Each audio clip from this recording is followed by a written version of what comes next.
যখন দাওয়াতি কাজ করছেন নবী সাল্লাল্লাহু আলাইহি ওয়াসাল্লাম, মানুষ গালি দিচ্ছে, কেউ থুতু নিক্ষেপ করছে, কেউ নামাজরত অবস্থায় মাথার উপরে উটের নাড়ি ভুড়ি চাপিয়ে দিচ্ছে, কেউ বলছে এই ব্যক্তি জাদুকর, এই ব্যক্তি গণক, এই ব্যক্তি মিথ্যাবাদী, নাউজুবিল্লাহ, এই ব্যক্তি ফারিকুল জামাত বিভক্তকারী, এই ব্যক্তি মজনুন, পাগল।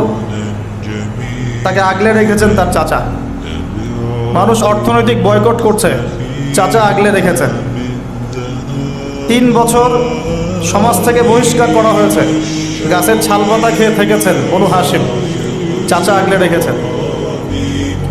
চাচা ছোটবেলা থেকে তাকে এত মহব্বত করেছেন, তার ছেলেদেরকে নিয়ে যখন খেতে বসতেন, আমাদের নবী সাল্লাল্লাহু আলাইহি ওয়াসাল্লাম একটু লাজুক ছিলেন, তিনি শোরগোল করতেন না, চুপচাপ খেতেন। চাচা আলাদা করে একটা খাবার রেডি করে তাকে আলাদা করে ডেকে খাওয়াতো, কারণ সবার সামনে হয়তো সে বলতে পারছে না, লজ্জা পাচ্ছে, শাই ফিল করছে, বাবা নাই মানুষের সংসারে, হয় না? এটা আপনারা হয়তো সবাই বুঝবেন না, আমরা বুঝি। যারা বাবা বা মা ছাড়া বড় হয়েছে অন্যের সংসারে, তারা এগুলো বুঝতে পারে। যখন দাওয়াতি কাজ করছেন নবী সাল্লাল্লাহু আলাইহি ওয়াসাল্লাম, মানুষ গালি দিচ্ছে, কেউ থুতু নিক্ষেপ করছে, কেউ নামাজরত অবস্থায় মাথার উপরে উটের নাড়ি ভুড়ি চাপিয়ে দিচ্ছে, কেউ